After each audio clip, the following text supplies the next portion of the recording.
the cake. They will always be my carnals. They always will be. But unfortunately, carnals or mi familia, you know which way you have to go. Talk a little bit more about the current state of that relationship with Homicide in terms of tag team wrestling and singles competition for both of you. Well, I wish him nothing but the best in X Division. Hopefully, he wishes the same on me. We will be the tag champs again eventually. Just right now, we're on different roads. No matter what he thinks, he will always be my brother, no matter what he thinks. You have any final words for our Spanish-speaking fans? For all you out there, just want y'all to know this. Yo soy el elegido de la raza. I will be the TNA World Heavyweight Champion, te gusta or no. I'm here with Homicide, the current TNA X Division champion. And Homicide, I have to ask you, what are your thoughts on what your partner said about you during his interview with Mike Tenay? Here we go again with my partner, man. Nobody's talking about my partner right now. Right now, we're talking about this precious prize of this company, the X Division title of TNA. And guess who got it? The Notorious 187. So right now, my little snowflake, we ain't talking about my partner right now. Let's talk about something else. Someone with Joe. The Nation of Violence. Homie, you don't know nothing about the Nation of Violence. You can beat the Nation of Violence. We're talking about the Latino nation who's much stronger. And Taz is coming to TNA, and you the coach of someone with Joe. Nah, man. Your boy spoke to me. Yeah, we from Brooklyn, but let me tell you something. A 187, it's much stronger than a 13. So I want you to come in hard justice with Joe, because Joe, my partner, beat you, but I'm going to hurt you.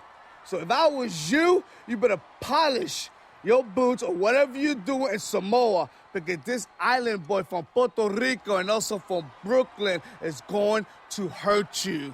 Latinos, we don't die, we multiply to live and die. 187.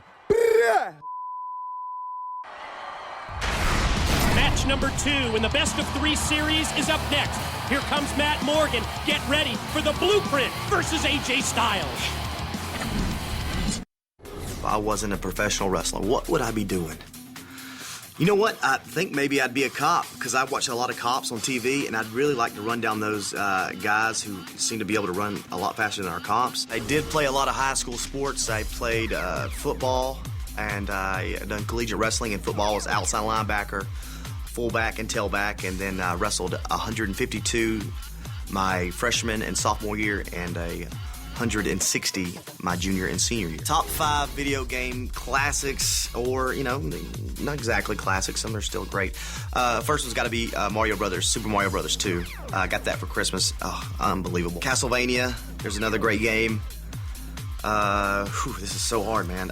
Metal Gear, all of them seem to be on the Nintendo Entertainment System, at least 3 of them. I'd say for the Super Nintendo, it was Street Fighter 2 when it came out. I rubbed my thumbs raw, so I put a Band-Aid over it and kept playing. That's how dedicated I am. What did I want to be when I grew up? Well, I thought I was going to be a professional football player, or maybe even a baseball or basketball. I should have stuck with baseball. I probably would have had more of the opportunity. But basketball, of course, I'm short. I'm not that tall. So that's not going to work out, and you don't see too many short guys in basketball. Luckily, wrestling opened up an avenue for me. Wrestling has taken me all over the world, from Australia to Finland, Switzerland, Japan. I haven't been to South America, so I think we need to move down that way, see what we can do.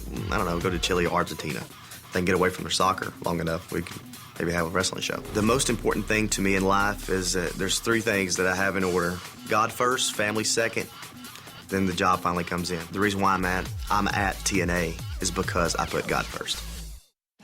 In anticipation of the second match in the best-of-3 series between AJ Styles and Matt Morgan, let's take you back to last week on Impact and review. I mean, you talk about back and forth action. There was a point there where Matt Morgan used his strength to catapult AJ and just manhandling him at this point. But AJ Styles, so elusive with that quickness, always finds a way to turn things around. This devastating drop kick, and things started turning into his favor. And then, Mike, it was this 450 splash, hit to perfection. Unbelievable, and even Matt Morgan couldn't get up from that.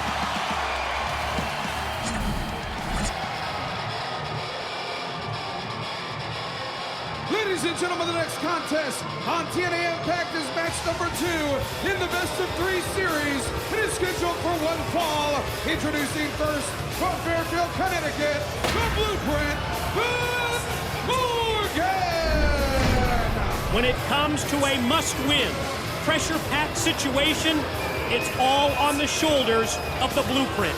After the loss to AJ Styles last week in match number 1 in the best-of-3 series, if Matt Morgan hopes to move into his first pay-per-view main event, if Matt Morgan wants to join Kurt Angle and Sting in the TNA World Heavyweight Championship match on August the 16th at Hard Justice, then defeat is not an option, but 2 straight victories is a must.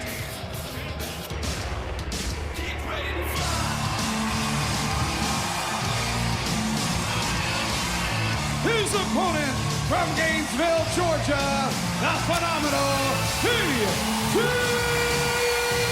Styles. Oh, we covered the pressure that the Blueprint Matt Morgan feels about this match, but such is not the case for the phenomenal AJ Styles. AJ took that must-win situation away with last week's victory.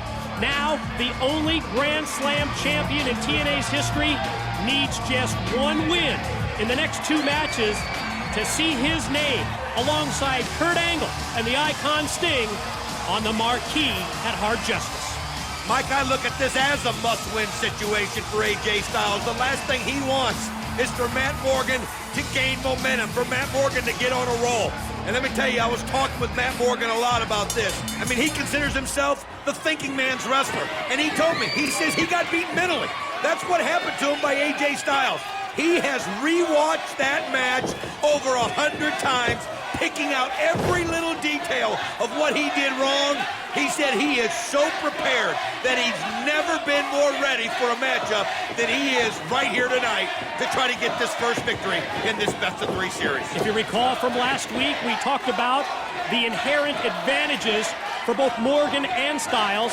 The Blueprint, it's got the size, the power, the height and weight edge, but at the same time, what we saw last week in the victory for AJ Styles was that quickness that you mentioned, the overall speed, the agility as it's on display right here, and also the experience edge in terms of this big-time, high-pressure, high-profile match. That's on AJ's side as well.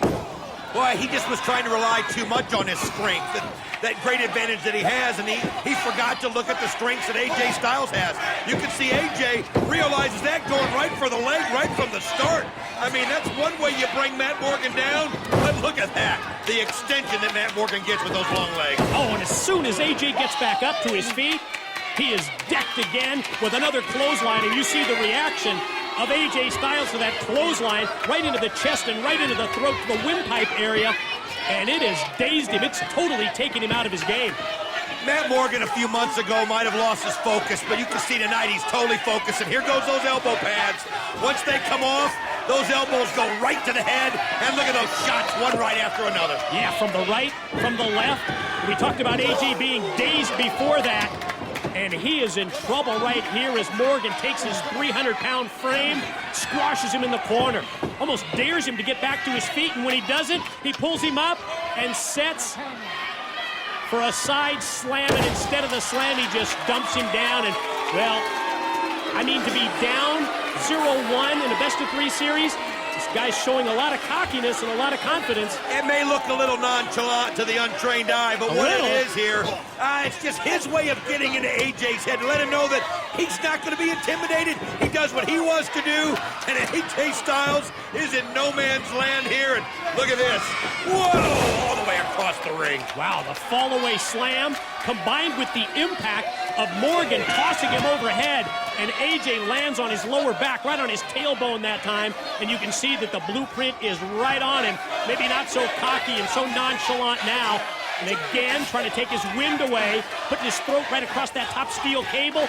And here comes the Blueprint right for him, and there's all of his weight right across his back. Now you can see he's favoring that left leg. You can see that AJ's attack on it earlier did have an effect, but you know, you were talking about the cock